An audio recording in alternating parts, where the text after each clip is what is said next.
সময় দর্শক আসসালামু আলাইকুম। দেশ ও প্রবাসী যারা যেখান থেকে সবাইকে প্রীতি শুভেচ্ছা। দর্শক আজকে কত দর্শক গরিব মেয়েটির নাম হচ্ছে তানিয়া আক্তার, দেশের বাড়ি শরীয়তপুর। মেয়েটি অনেক কষ্টে পড়ে আসে টিউশন কথা বলার জন্য। মেয়েটির বাবা নাই, বাবা ছোটোবেলায় মারা গেছে। মা আছে, মা অসুস্থ, মা কাছে বেশিটা করতে পারে না। তো এখন অনেক কষ্ট করে আছে। মেয়েটির ছোটোটা ভাই আছে, মাদ্রাসা পড়ায়। আর মেয়েটির বয়স মাত্র 18-19 বছর চলতেছে। তো মেয়েটি বাসা বাড়ি কাজ করে। তো যে টাকা পয়সা পায় সেটা দিয়ে ও মেয়ের মার বা মেয়ের ছোটো ভাই যে খরচ, পড়াশোনার খরচ, টাকা পয়সা ব্যয় করে। অনেক কষ্ট করে আসে মেয়েটি, অনেক কষ্ট করে টিউশন আসা করার জন্য। মেয়েটি অনেক কষ্ট। তো বলতেছিল, ভাই আমি অনেক কষ্ট করে আসি টিউশন কথা বলার জন্য, আপনার কিছু নাম্বার নেই, আমি আপনার সাথে যোগাযোগ করতে চেষ্টা করতেছি। তো আমার অনেক সমস্যা। আমার বাপ ছিল না, বাপ নাই। বাপ ছোটোবেলায় বাপ মারা গেছে।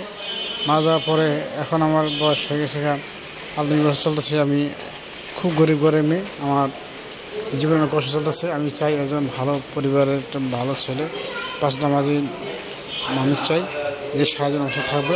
আমি পাঁচ নামাজ পড়ি, রোজা রাখি, আল্লাহ বিল্লাহ করি। আমি মানুষকে ভয় পাই, আল্লাহকে ভয় পাই।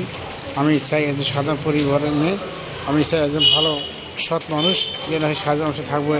আমি সাথে থাকবো, তার সাথে আজীবন থাকবো, তার সাথে থাকতে চাই। আমি যদি ভালো একজন মানুষ আমার সাথে সাহায্য থাকে, তাহলে আমি থাকবো তার সাথে। আমার জীবনটা অনেক কষ্ট করতেছে। আমি বাসার কাজকে সকাল 7টার সময় যাই, বিকাল 4টার সময় আসি বা 5টায় আসি। অনেক কষ্ট করি। আমি বাসায় থালা বাসন ধোয়া, ভাত রান্না করা, বাথরুম ওয়াশ করা, এই সব কাজগুলি করি। দেখা যায় অনেক সময় কাজে গেলে অনেক ভুল হয়ে গেলে আমার সাথে খারাপ ব্যবহার করে, খারাপ ধরনের আচরণ করে।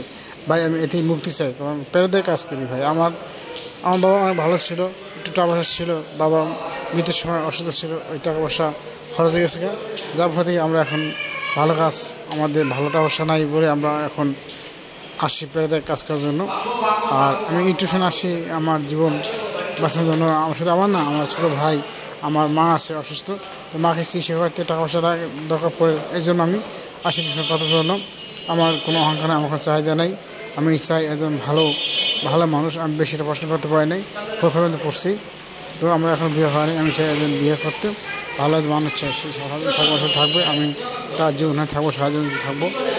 তো এভাবে আমি থাকতে চাই। কেউ আমাকে যদি বিয়ে করতে চান বা ভালোবাসতে চান, তাহলে আমি বিয়ে করবো।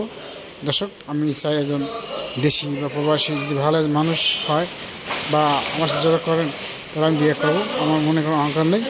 অনেকই প্রবাসী ভাইরা আছেন, দেশে বিদেশে গেছেন 10-15 বছর হয়ে গেছে, ঢাকা দেশে আসতে পারতেছেন না। তো আপনাদের বাপ মা, আপনাদের ভাই আছে, তাদের দেখাশোনা করার জন্য একজন ভালো মানুষ দরকার। একজন গরিব ঘরের মেয়ে দরকার, যে সাহায্য থাকবে, আপনার বাপ মাকে খেয়াল করবে। এরকম একজন মানুষ যদি চান, তাহলে আমার নাম্বার ইসম দেওয়া আছে, ইমো করা আছে।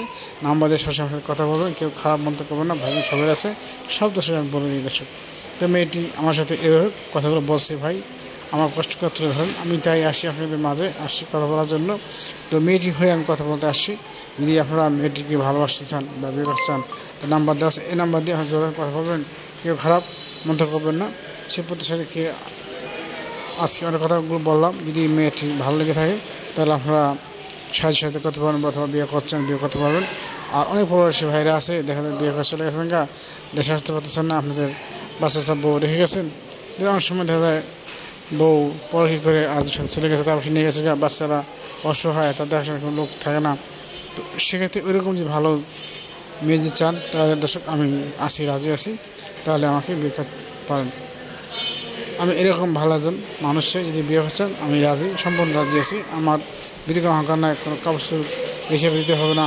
আমি চাই আমার স্বামীকে সারাজীবন যত্ন করে রাখতে, তার সেবা যত্ন করতে চাই, আজীবন তার থেকে আমি করতে চাই। এরপর এখন দিচ্ছি আল্লাহ।